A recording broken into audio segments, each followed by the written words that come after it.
A identidade visual é um dos traços mais importantes para uma empresa. Durante muito tempo, as corporações investiram em traços marcantes para diferenciá-las das outras. Porém, durante o final da década de 2000, um novo tipo de identidade passou a ser utilizada pelas empresas, o minimalismo corporativo. Não se sabe ao certo a razão da mudança, mas vários elementos estão associados a esse processo, sendo a hipótese mais provável é de que após a consolidação das marcas, investimento em elementos visuais marcantes se tornaram um custo desnecessário. A transição da identidade visual das empresas não ocorreu de um momento para o outro, mas sim conforme um processo gradual de alteração. Um dos casos mais claros desse comportamento é a mudança das logos de diversas empresas com o passar do tempo. Um dos casos mais marcantes é a do McDonald's. Ao longo da década de 1980 até 2010, sua logo foi alterada para que seguisse diferentes padrões estéticos de sua época.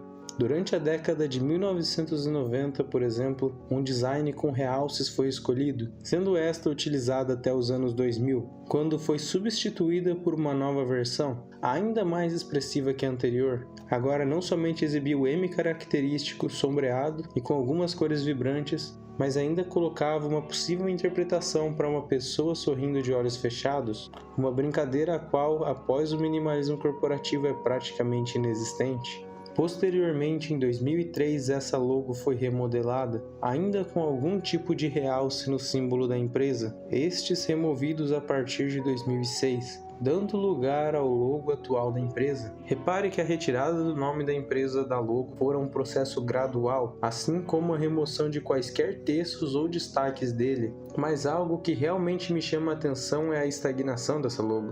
Desde 2006 não houveram alterações na logo, totalizando quase 20 anos desde a última alteração, um período muito longo em comparação às logos antigas, as quais duravam ao máximo 8 anos.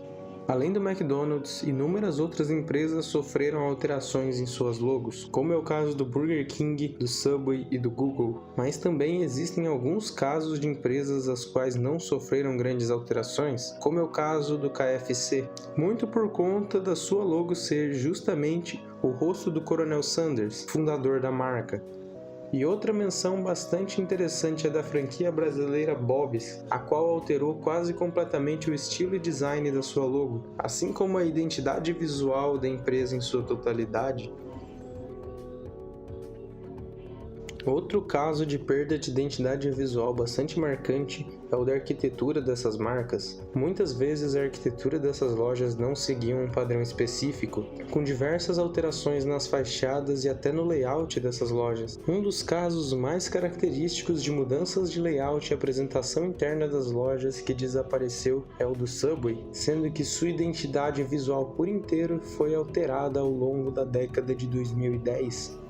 Substituindo as mesas, balcões, cadeiras, pisos, logo e até as paredes por novos elementos menos marcantes e densos, retirando boa parte da identidade que era associada à franquia. Um elemento secundário, mas que a análise também é interessante, são os menus. Antes dos televisores colocados na parte interna das lojas, eram utilizados os chamados quadros de luz, onde se inseria uma folha com a imagem desejada dentro de uma moldura com um LED na parte de trás, criando um design bem interessante.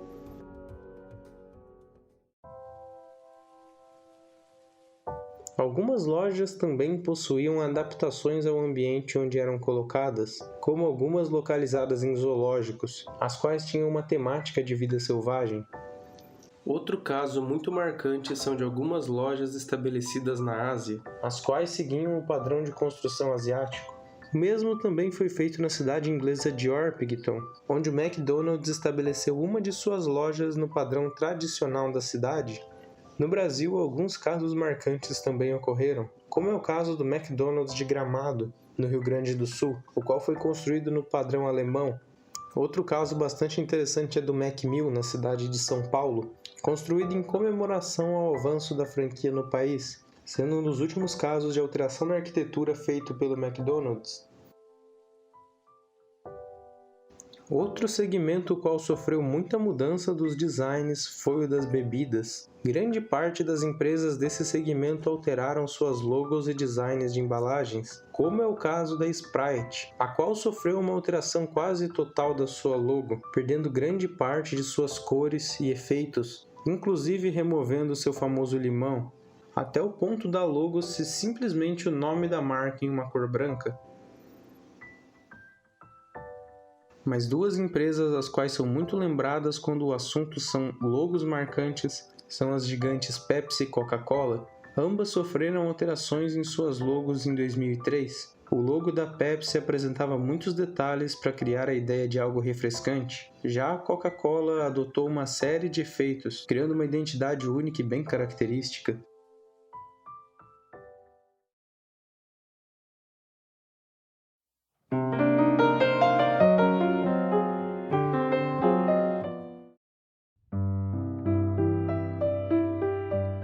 Um dos aspectos que mais se alterou com a mudança estética das corporações foram os comerciais. Era muito comum que os comerciais anunciassem promoções e fossem produzidos de forma mais espontânea, focando bem menos na imagem e mais na informação que era repassada, bem como nos ingredientes e no item anunciado. Outro tipo de divulgação bastante comum durante a década de 2000 eram as parcerias entre empresas, sendo essa uma das únicas características marcantes ainda utilizadas na atualidade, como os brinquedos do McLanche Feliz ou dos lanches personalizados do Burger King.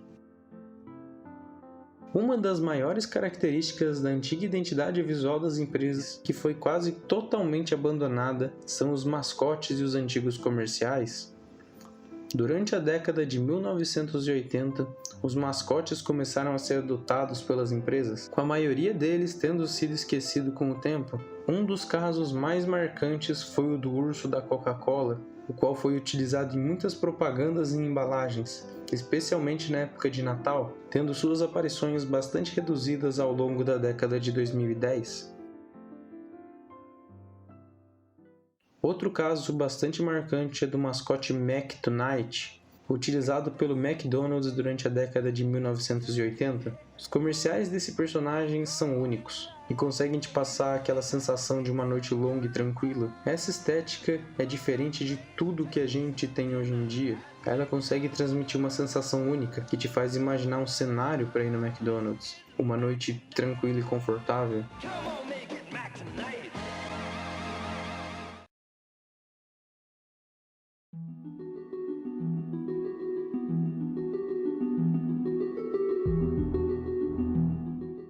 Algumas lojas são diretamente ligadas a uma identidade visual, como é o caso das lojas de roupas relacionadas à cultura pop. Esse é o caso da Hot Topic, não tão comuns no Brasil, mas que vendiam diversas roupas relacionadas à cultura pop e underground, sendo bastante lembrada por sua influência em diversos grupos da época.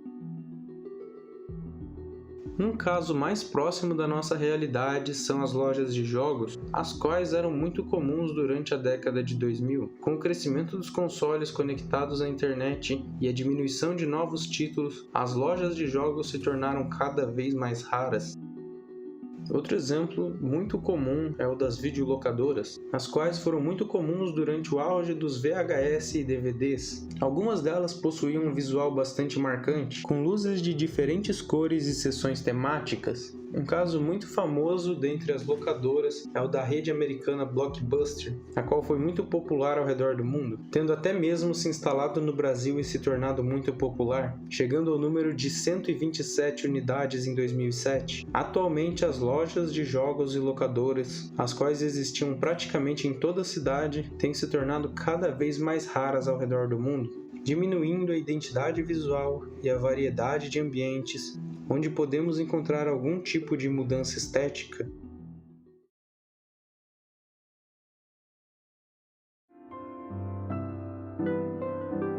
Sabe, em um mundo como o nosso, onde tudo é globalizado e as corporações eram uma das únicas forças capazes de transmitir um pouco de estética e cor para o mundo, parece que cada vez mais esse último resquício de um mundo original, onde as coisas eram menos conectadas e cada lugar era único, vem desaparecendo cada vez mais.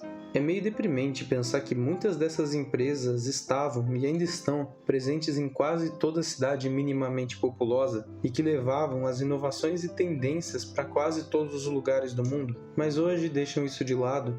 Quando eu era mais novo, eu lembro de ir em alguns shoppings e cada franquia de uma dessas grandes empresas era incrível. Eu achava todas aquelas cores e letreiros algo muito chamativo. Eu lembro de uma vez ir no Habib's com o meu irmão e ganhar um DVD dos Vingadores. E sinceramente, eu acho que são poucas as franquias que hoje em dia conseguiriam criar uma memória dessas. Eu lembro até hoje de uma loja do Subway que a gente ia. Ela era tão relaxante. Eu adorava aquele lugar. Eu lembro da última vez que eu fui lá antes da reforma. Eu nem imaginava que alguns meses depois ela iria estar totalmente diferente. Mas algo me confortou. Eu ainda tinha certeza que algo de bom existia ali. Eu ainda senti o aroma do pão, aquele que todo Subway tem. E para ser sincero, ainda existem vários elementos que não sucumbiram ao minimalismo corporativo, mas eu ainda fico pensando, quanto tempo até eles julgarem que aquele aroma do pão do Subway também é algo ruim e que afasta os clientes? Quanto tempo até o McDonald's começar a tirar a estampa das embalagens do McLanche Feliz? Quanto tempo até as lojas de jogos sumirem por completo? Eu sinceramente espero que isso nunca aconteça. Afinal, cada vez que a gente perde um pedaço dessa identidade, a gente também perde um pedaço da nossa memória.